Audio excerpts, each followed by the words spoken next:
as you continue to use Tell the Story in your groups, people will become accustomed to the questions.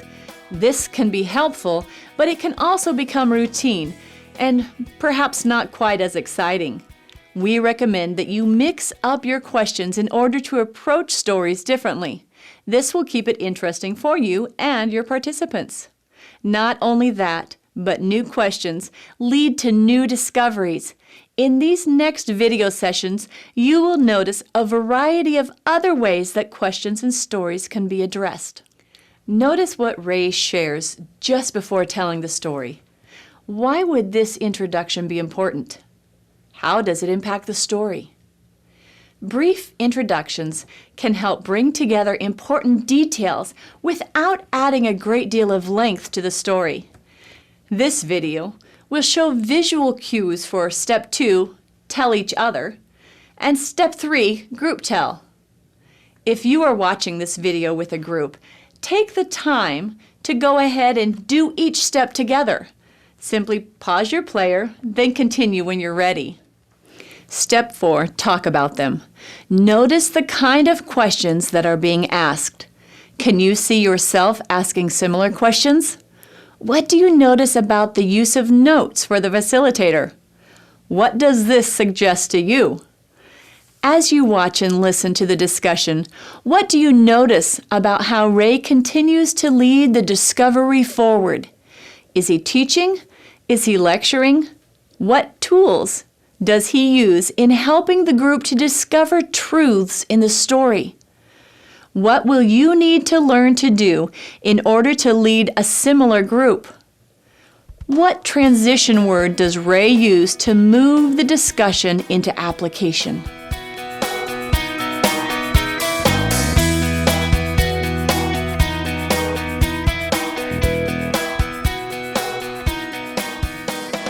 Today's story, we're going to hear about the Israelites, and they have been freed from long years of slavery in Egypt, over 400 years. Now they've been freed, and they're wandering through the wilderness, but God feeds them manna, fresh manna, every day.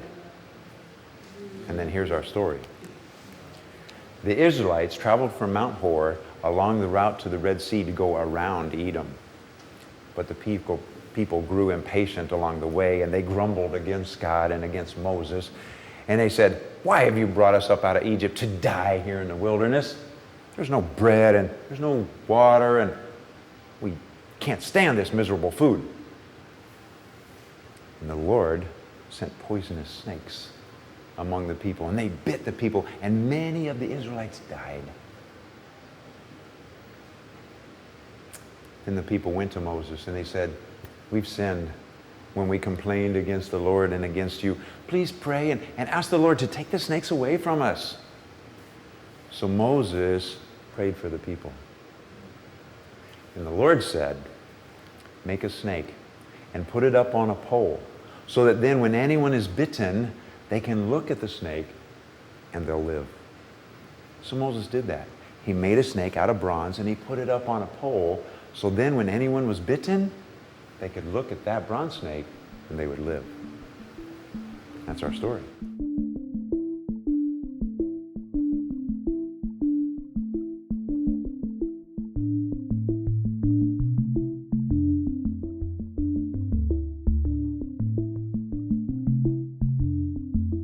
Okay, so let's, what's stage 4 then? What's step 4? Yeah, we're going to look at the characters, the people in the story, and talk about that. So where is this story taking place? Wilderness. In the wilderness, or what other word was used? The desert. Yeah. And what's going on? What's kind of the feel of the people? Very tired, weary, exhausted, hungry. Yeah. Thirsty. Yeah. Are we there yet? Oh man. Yeah. And do we have, I know this story doesn't tell us, do we have any idea how many people? A few people or what? Many people. Many people. Okay. So what do you think it was like for them to have so many people traveling with all of those feelings? Miserable. Yeah. If a few people have those feelings, or a lot of people have those feelings, what happens then? Chaos. What is it? Chaos. Yeah, chaos, trouble. Yeah, Overwhelming. it's overwhelming. Yeah. So many people complaining, having those same feelings. Yeah, yeah. And those feelings get to them. Why did this story tell us that they started to do their complaining? What was it that they were feeling? They became impatient. Yeah, impatient. So they complain. Who'd they complain against? Their leader, God, and Moses. Yeah, they complain against their leader. Wait, what's that suggesting when they complain against the leader? No food. Rebellion. Wow. What is it? They don't trust him? They don't trust him? Ouch. Yeah. What else would that be suggesting? They complain against the leader. They wish they could do their own way. Yeah. Okay. They wish they could just do their own way. Yeah. Yeah, they're accusing him. Yeah. Yeah, absolutely. So they're accusing him and kind of like blaming him. It's your fault, right? Okay, good. They're doubting his leadership. Oh, okay. They're doubting his leadership. Yeah. They can go to the promised land. Yeah. Wow. Or maybe we can make it better. Okay. than you. See, so let's tag on to that. According to what they say, the words that we hear them say, what's their expectation? What were they looking for? Something good to eat and drink. Good, better food than Egypt. Yeah. Yes. Better food than they say. There's no what? They say at least two things. There's no water, no bread, no water. So they have nothing to eat. They have. There is, but They don't like it. Oh, so okay. Well, maybe at first they want manna, but every day eating manna. Every day. every meal. Every meal. There's Wow. no rice. Oh man. No different flavor. How can you live with no rice? This is not right. No new flavor of No. manna. Yeah, no new flavor. Same flavor every time. Okay, so help me understand. Do they have food or they don't have food? They They have. They have, but they wish they had something better. Oh. They're not satisfied with the They're not satisfied with their food. Huh. Where'd their food come from? Their food came from God? from heaven. And they're not satisfied with what God gave them? Yes, they're not. Whoa. Wow. How'd that make you feel? Shame? Yeah. Makes me wonder what I would feel like. Okay. Same thing Uh-huh. for many years. Yeah. Yeah. Makes me a little nervous right now. I'm feeling nervous. And this point in the story, I'm like, ooh, okay. All right, so they do have food, you're saying, but they don't like it so much. So their words, though, say there's no food, there's no bread, there's no water. So does it sound like that's true? No. They're lying. Oh, man. They're lying. Wow. Wow. Who hears this? God. God hears this. How do we know that? He's angry. God's He's angry. God reacted. It made him angry. Yeah, what's the next action? Snakes. God sends snakes. Whoa. Instead of bread. That's good. God sent snakes instead of bread. Wow, wow. Yeah, that's I like that because that kind of gives us an idea that maybe they had an expectation. Yeah. Maybe if we complain, we'll get bread. Yeah, did that work for them? No. Not so good, did it? So God sent snakes. What do the snakes do? Bit many of them. Bit who? Many of Many them of them. What happened to them? died. They died. Wow. Wow. Hey, now, they said to Moses, didn't they, in their complaint, didn't they say, why have you brought us up out of Egypt to do what? To die. Were they dying right then? No. Some, because they are bitten by the snake. No, the snake's not yet. Not yet. Not yet. Before the snake. This is before the snakes. No. So their complaint before the snakes was, Why did you bring us up out of Egypt to die here in the desert? So at that moment, before the snakes come, are they dying? No. They're not dying. Overreacting. They're overreacting. Okay. And I'm just curious, when God hears those words, you think he responded to those exact words? Do you want to see die? You want to die? Come on, there's a snake. Yeah, you claim that you're dying? Okay. We can make that happen. Wow. Words that are And so the snakes come, and you said there's a lot of people. So we have any idea how many snakes come? A lot of snakes. A lot of snakes, many snakes. change that. Yeah, not just one snake, huh? No, so there's lots of snakes. All right. Yeah. Now think about this. You said there's many people, and you know, some people tell us there might have been 2 million Israelites there, so that's a lot of people, maybe a lot of snakes. I know the story doesn't tell us, but it does say next that then they went to Moses and said what? We've sinned. But do you think it happened just that fast? Any thoughts? How long do you think it took for those snakes to come in and start biting people and people start being buried before they said, oh? What do you think? For a while, they were just running from the snakes. Ah. The one who complained is the one who was Oh, behind man. Okay. I think many, were beaten, died. Yeah. So maybe after burying the people, then they kind of still stubborn, but every day people die. Yeah. So finally, they met and then they said, I think we sinned against God and Moses. Uh-huh. So Yeah. Say we have something. to say sorry. So what I'm hearing is, in the beginning, you're just running from the snakes. Yeah.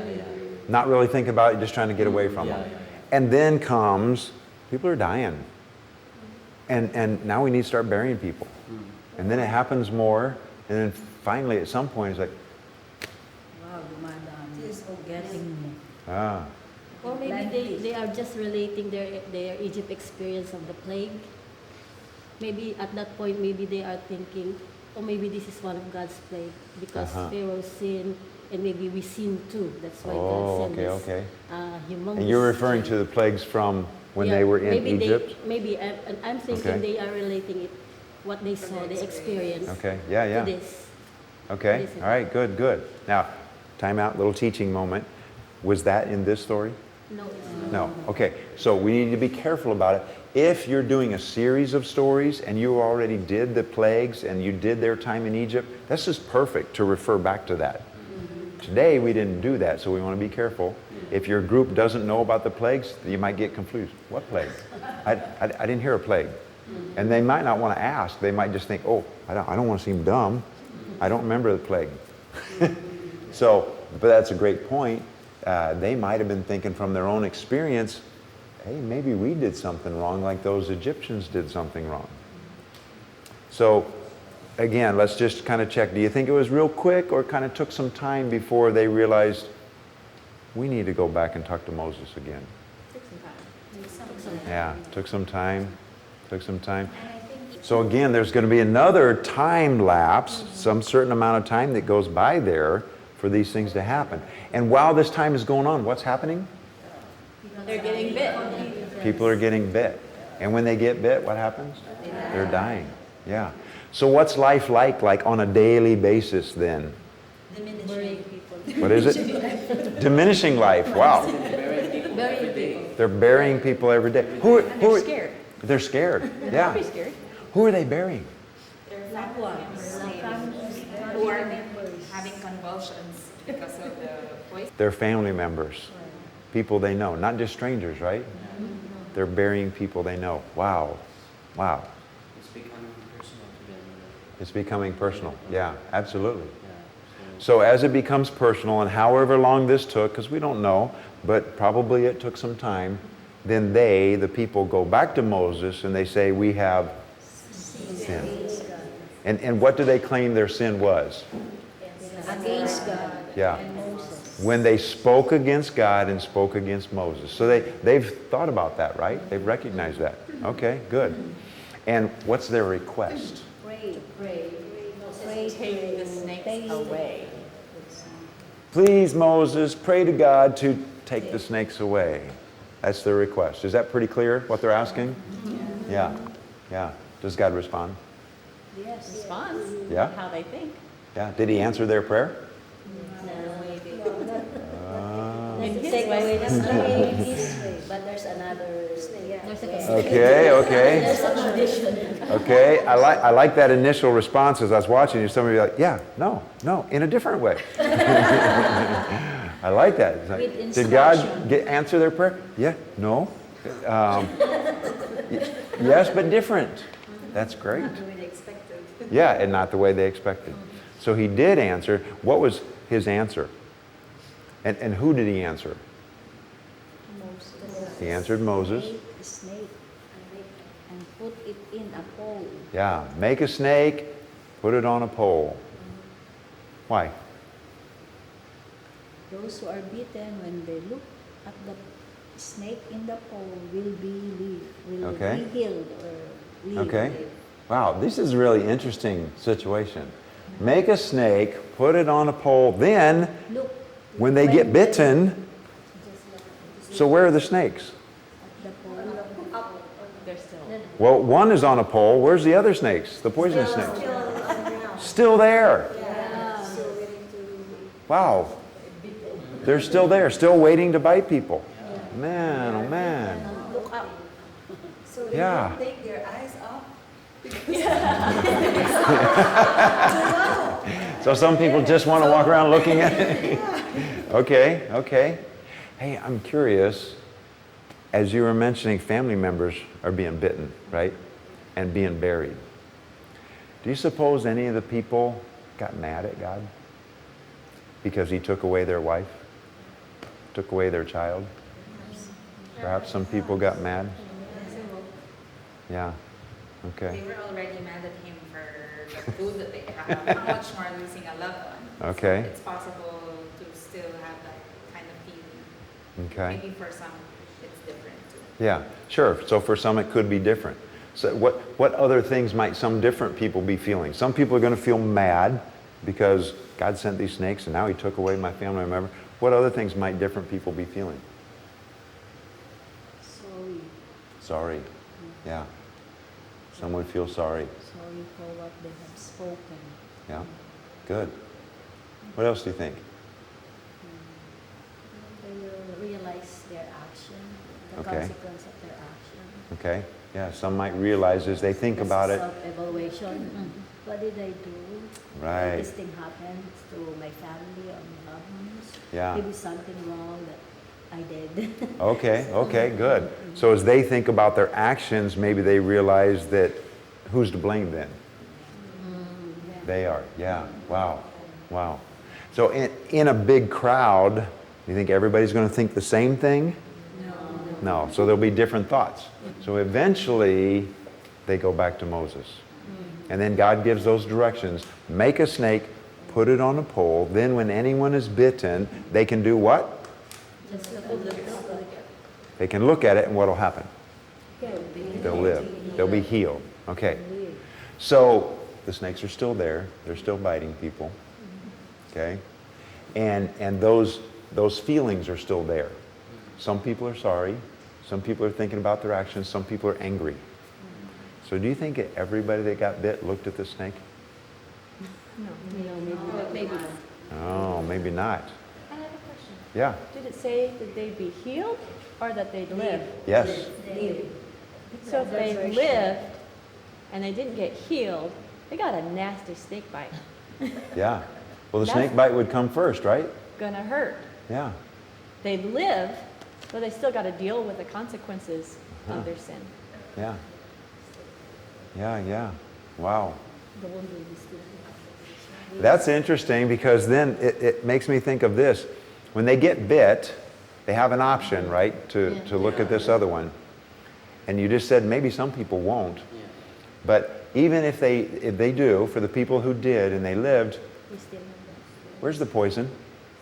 You know, It's in them. Do they die? No. They live. They live. Yeah. But the poison's where? It's in them. So how come they don't die? Was healed. The other version is healed. Healed. Okay? So, but you know, I want to think just real simple. I got poison in me, and I look at this other snake, and I live, but the poison's still there. What is that? that hurts. A doctor? No, I mean that hurts. You still have That's the good. poison. You are living with the poison in you. Okay. That's bad. Okay? Maybe God eventually dies. Maybe you- When God heals you, He removes the poison, then you live. Okay. Not like the ones that were bitten, they had the poison, then they died. Okay? So those who looked up were healed or lived. It kind of gives the idea that it won't be Uh-huh. poisonous anymore. For Okay. But they had the snake. They have the the bite, scar, but okay? not the poison But the anymore. poison That won't kill work. them. Okay. So they have the bite, but the poison won't work anymore. The poison won't do what it's supposed to do. Okay? Maybe it gets pushed out or whatever else. Okay? But does it, just in the physical sense, does it make sense that I got bit, I got poison in me, and I'm just going to look at this thing and I'm going to be okay? Does that make sense? So in a sense, what's healing them? Their faith. Ah, they have faith just to look at this thing, and they live. They're healed. Wow. Wow. I Okay. think that's there. That's Good, what it- good. So faith is intertwined in there. Is that what you're telling me? That however it is, if it's faith in seeing that snake or faith in the words of the one who said, put the snake up there, or just that expression of it going to come out of you. Yeah, that's good. And I like also hearing there's some obedience in this. You said, look, I'm looking. Yeah, good.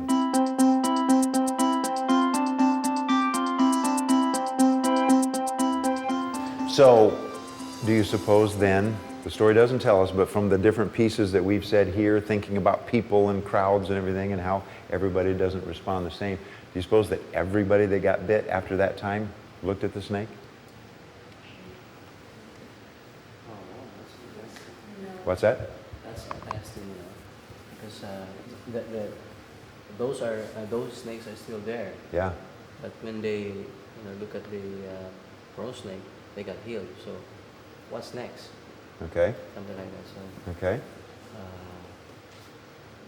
so they will. I'm thinking that. So when the snake bite them or bite me or the Israelites, then when I look at the snake bones, I got healed. Uh-huh. I'm finished. I heard somebody over here kind of disagreeing, saying, I don't think everybody's going to. Why would some not? And what we were saying before about their different responses, why would some people not look at the snake? You won't believe Moses anymore. Okay, they're not believing Moses anymore. Maybe Okay. they have bitterness because Okay. their family died and Yeah. they just want to hang on to that. So Yeah. they would, rather than heal, maybe they would prefer to die too with their Yeah. snake bite and just Yeah. die. I mean, some people think. Sure, sure. I think You- not just bitterness. They had pride Hmm. because my father died because of this God. Yeah. So never mind the Yeah. snake bones. I'd rather die. I'd rather die So too. I'm thinking that though God provided the bone snake, still there are many Israelites still dying. Yeah. You know, or beaten. Hey, give me some other words to describe that. Those kind of people that we're talking about right now. That you said maybe it's bitter, maybe it's pride. What other words could we use to describe some reasons why they wouldn't look at that snake? Stubborn, Pride. Unbeliever. pride, unbeliever, rebellion. Okay, what else? Hard-hearted. Oh, yeah, They okay. harden their heart. Okay. Have frozen. They've frozen hearts, they've hardened their heart. Yeah, yeah. I'm wondering, today, do people complain? Yes. Yeah? We complain. A lot? Uh-oh. Us too. Us too? Oh, man. Watch out for snakes. Do we complain against our leaders? Yes. Yeah. Yeah. Hypocrites. Okay. Yes. Okay. Sure. Why not? Sometimes. Sometimes. All of us. I have an idea from this story. Why not?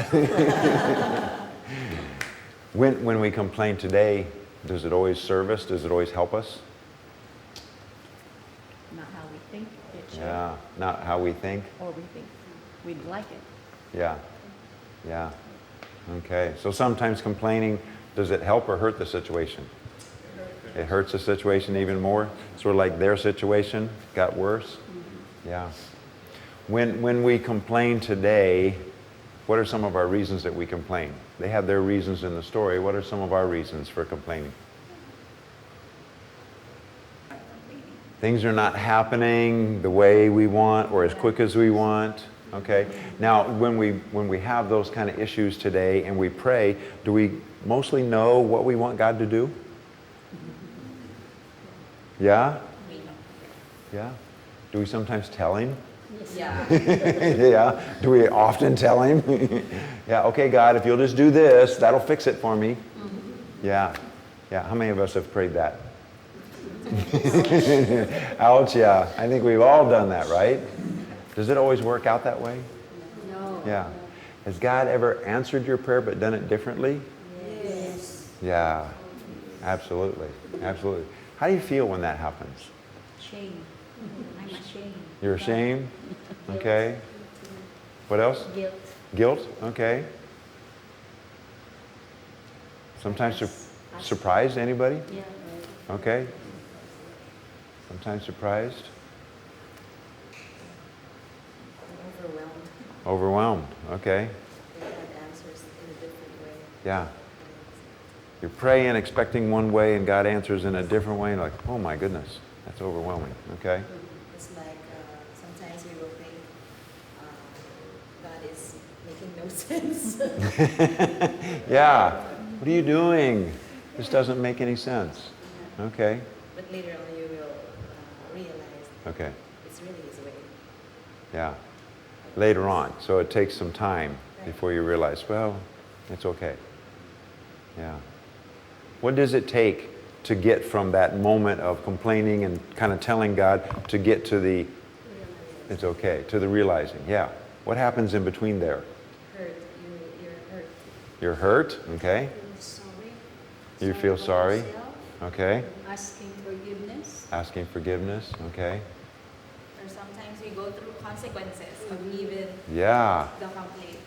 Sometimes when we complain, we also do bad decisions, I guess. Like we take things on our own hands, I guess. Like, yeah, we take control of the situation because we Yeah. feel like God is not acting. yeah, So when we are impatient, we Do your own take things ways. out of our own hand, things out of our own hands, and then we complain, and then It's consequences happen. yeah, And so in between, at least for me, that's what happened. And before I get to realize, I had to experience first, suffer first the consequences of my wrong decisions, of Mhm. not trusting God. Yeah. And then Wow. realizing, oh, I should have just trusted at the beginning. Wow. Yeah. So consequences can happen in that kind of in-between time. Yeah. For Are tho- me, it's getting my eyes off of me and my situation and on God. Okay. To look at the big picture instead of right where I am at this moment that I don't like. Yeah. And then God says, look, I gave you manna. You've been eating all this time. And it tastes like sweet honey. Yeah. Oh, yeah. Thank you. Actually, that Connie said that sometimes God already gave the answer of what we want or what we need. Uh-huh. But sometimes, because we don't expect it to be that way, we look for more. They have food, Oh, okay. but then they don't recognize it as such. They Yeah. want more. Yeah. So the answer's already there, the manna's already there, the provisions are already there, and we're not recognizing what we already have. Okay. Hey, let's do this time as we start to wrap this up. Kind of like these last couple comments. Let's just think of and share some lessons from this story that you might tell somebody else later. If you bump into a friend and you say, so what have you been doing today? Oh, I'm talking about a Bible story. Really? What'd you learn? Can we think of just like some one sentence things that we could say, well, I learned from this story that... What? When things are bad, they can get worse. Uh-oh. Okay. But looking to Jesus every day begins to put all of it brings healing, divine healing every day for our circumstances. Yeah. Good, good. Great. Some others. Many times I'm blinded with what I want to see, Ah. and so I forget to see what's the greater things God Okay. is giving ahead of me. Yeah. Blinded by what we want to see. Yes. Okay, so we miss the other things. Good. And learn to be content of what I have right now and maybe stop grumbling. Uh-huh. Because God has already given me a lot, but I'm probably not content. I want more. And Yeah. I'm not aware that I'm sounding like the Israelites already. Wow. Okay. Be content with what we already have. Realize that God's already given. And be careful because you don't want to start to sound like those guys. Okay, good. Consequences for complaining. There are consequences for complaining. Good. I think we should recognize even a little bit thing that God gave us to us. Yeah. We should recognize it and be thankful. Yeah. So recognize even the little that we feel it's little that God has given us and be thankful. Good. Good. Whatever we do, whatever happens to us, have faith in the Lord. Also. Yeah. So whatever happens, have faith. Snakes are still there. Have faith. How many of you already knew this story? Yeah, we knew it, right? How many of you learned something new? Yeah. Could you imagine that there was so much in this little story? Yes. It's incredible, isn't it? How did we find those things? We did what? We asked, and what else? We learned from each other. Okay. All right. Is this something you can do?